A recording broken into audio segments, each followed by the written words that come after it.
Oke, baiklah Bapak Ibu Saudara, salam sejahtera bagi kita semua. Selamat kita berjumpa kembali dalam channel Paulus Pinontoan Tirayo di program Menang Bersama Yesus.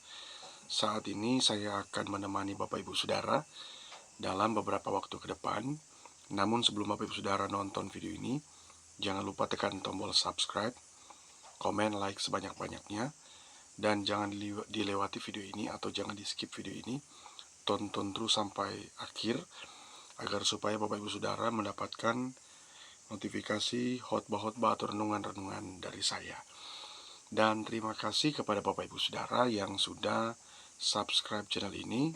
Semoga channel ini makin berkembang berkat dukungan dan support dari Bapak Ibu Saudara. Jika Bapak Ibu Saudara membutuhkan layanan doa, silakan tinggalkan komentar di kolom komentar di bawah ini atau bisa menghubungi kami di 0852 40 30 2930. Nanti tim doa kami, yaitu tim doa Yabes, akan mendoakan Bapak Ibu Saudara. Dan tema khotbah atau tema renungan saya saat ini adalah memiliki kedewasaan penuh. Mari kita membuka Alkitab kita yang terdapat di dalam kitab Efesus pasal 4 ayat 13 sampai ayat yang ke-16. Saya akan bacakan buat kita semua. Dimulai dari ayat yang ke-13, firman Tuhan katakan, sampai kita semua telah mencapai kesatuan iman dan pengetahuan yang benar tentang anak Allah, kedewasaan penuh dan tingkat pertumbuhan yang sesuai dengan kepenuhan Kristus. Sehingga kita bukan lagi anak-anak yang diombang-ambingkan oleh rupa-rupa angin pengajaran, oleh permainan palsu manusia dalam kelicikan mereka yang menyesatkan, tetapi dengan teguh berpegang kepada kebenaran di dalam kasih kita bertumbuh di dalam segala hal ke arah Dia, Kristus yang adalah kepala. Daripadanya lah seluruh tubuh yang rapi tersusun dan diikat menjadi satu oleh pelayanan semua bagiannya sesuai dengan kadar pekerjaan tiap-tiap anggota, menerima pertumbuhannya dan membangun dirinya dalam kasih. Bapak Ibu Saudara, dimanapun berada, berbicara tentang kedewasaan adalah berhubungan dengan karakter, cara berpikir, berperilaku, atau bersikap yang baik dan memiliki sikap hati dalam kemurnian dan merespon segala hal. Mengukur kedewasaan rohani berarti berbeda dengan jika seseorang menerka-nerka, menduga-duga atau melakukan sesuatu yang tidak pasti. Nah, atau bisa saja kita menerka umur seseorang atau menduga umur atau usia orang tersebut. Nah, yang pasti ketika berbicara tentang kedewasaan berarti itu berbicara tentang sesuatu hal yang konsisten, yang membangun dan yang meneguhkan.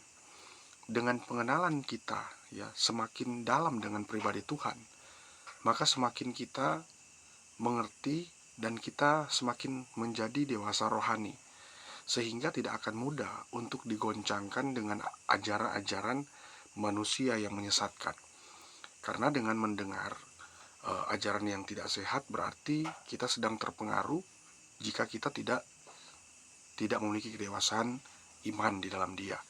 Nah, Bapak Ibu Saudara dimanapun berada, kita harus memiliki kepenuhan Kristus atau kita harus dewasa iman kita di dalam Kristus. Sehingga ketika kita diombang-ambingkan dengan angin-angin pengajaran, dengan persoalan-persoalan, dengan masalah-masalah, maka kita akan tetap kuat. Nah, di sini ada beberapa langkah agar kita memiliki kedewasaan penuh di dalam Kristus. Langkah pertama, kita harus teguh berpegang pada kebenaran. Nah, Bapak Ibu Saudara, kenapa Rasul Paulus menyampaikan ini kepada jemaat-jemaat yang ada di Efesus?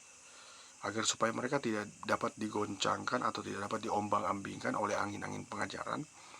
Karena disitulah Tuhan yang kemudian Tuhan ingatkan kepada Rasul Paulus agar supaya jemaat-jemaat di Efesus ini mereka teguh berpegang pada kebenaran. Semakin banyak orang hari-hari ini tidak memiliki keteguhan, bahkan mereka tidak berpegang pada kebenaran.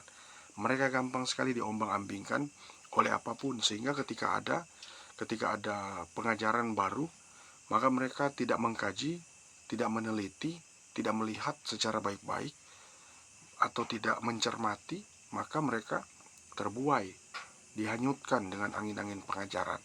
Tentu ini diingatkan oleh Rasul Paulus kepada jemaat-jemaat yang ada di Efesus agar supaya mereka teguh berpegang pada kebenaran. Kebenaran seperti apa yang mereka harus pegang? Kebenaran yang seperti ada pada Kristus Yesus, yaitu Kristus adalah dasar dari segala sesuatu. Ya, dimana kita sebagai orang percaya, sekalipun kita kelihatannya kuat, tapi kalau kita tidak teguh berpegang pada kebenaran, ya, semakin lama kita akan merosot baik iman kita maupun jasmania kita. Tapi kalau kita berpegang pada kebenaran di dalam Tuhan Yesus, Dia akan menyertai kita. Lalu kemudian langkah kedua agar kita memiliki kedewasaan penuh, adalah bertumbuh dalam segala hal. Tadi kita sudah melihat tentang seseorang itu teguh berpegang pada kebenaran. Selanjutnya, langkah kedua, bertumbuh dalam segala hal.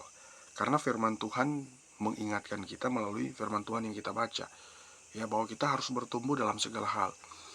Bertumbuh dalam apapun yang kita lihat, apapun yang kita pelajari, kita bisa saja mendapat pelajaran-pelajaran baru dalam kehidupan kita. Nah, kita bertumbuh dalam segala hal. Mungkin kita pernah mengalami hal-hal yang tidak mengenakan dalam diri kita. Nah, kita harus bertumbuh di sana. Bukan nanti ketika kita sedang bahagia, baru kita bertumbuh di sana. Kita pun sedang tidak bahagia sekalipun, kita harus bertumbuh di sana. Kenapa? Karena itu adalah kehendak Tuhan. Dan Tuhan ingatkan kepada jemaat-jemaat di Efesus melalui Rasul Paulus, dia sampaikan agar supaya mereka bertumbuh dalam segala hal. Ini yang seringkali orang percaya abaikan. Mereka tidak mau bertumbuh dalam segala hal. Mereka taunya sudah, yang penting saya sudah berakar, saya tidak perlu lagi bertumbuh. Makanya ketika akarnya kuat, pertumbuhannya kerdil. Dalam setiap orang percaya pun demikian. Jangan kita bertumbuhnya pelan, tapi berakarnya. Jadi kita harus sama, harus konsisten. Akarnya makin kuat, pertumbuhannya makin besar. Dalam kehidupan pun demikian. Ketika kita diterpa oleh badai, oleh masalah, oleh persoalan, disitulah kita makin bertumbuh. Banyak orang berpikir bahwa ketika mereka berbenturan dengan masalah, mereka tidak akan bertumbuh. Tapi itu salah, keliru. Justru ketika kita sedang dalam persoalan, masalah, kehidupan yang kadangkala terhimpit oleh persoalan-persoalan baru, bahkan persoalan-persoalan yang kadangkala kita harus mengalami kembali persoalan-persoalan yang sudah pernah terjadi. Nah, itu yang harus kita lihat, bahwa kita harus bertumbuh dalam segala hal. Maka kalau kita bertumbuh dengan kita mengandalkan Tuhan, pasti Tuhan akan menolong kita semua dimanapun berada. Nah, lalu kemudian langkah ketiga agar kita memiliki kedewasaan penuh, yaitu kita harus terarah kepada Kristus. Apapun yang kita buat, Bapak Ibu Saudara dimanapun berada, itu harus terarah kepada Kristus. Artinya kita harus terarah kepada Tuhan. Jangan pernah terarah kepada diri kita sendiri. Jangan pernah kita mengandalkan diri sendiri. Kalau segala sesuatu yang kita buat untuk kita sukses, lalu kemudian kita semuanya terarah kepada diri kita sendiri dan tidak untuk Tuhan, suatu waktu itu akan ambruk, suatu waktu itu tidak akan kuat. Tapi kalau semua keberhasilan kita, semua yang kita buat, kita arahkan kepada Kristus, maka itu akan bertahan lama dan itu akan menyenangkan hati Tuhan. Kalau tujuan hidup kita menyenangkan hati Tuhan, apapun kita lakukan dibuat Tuhan berhasil. Tentu dengan apa? Dengan kesadaran diri bahwa kedewasaan iman yang kita miliki itu sangat menentukan dalam perjalanan hidup kita. Nah, Bapak Ibu Saudara, tentu ketika kita ingin atau hidup kita ingin terarah kepada Kristus, maka ada faktor-faktor yang mempengaruhi hidup kita. Yaitu apa? Kita kadangkala dipengaruhi oleh masa lalu kita dipengaruhi oleh apa? Oleh godaan-godaan, kita dipengaruhi oleh masalah-masalah yang sebenarnya tidak perlu jadi masalah. Akhirnya buyar semua. Nah, seharusnya kita sebagai orang percaya harus terarah kepada Kristus.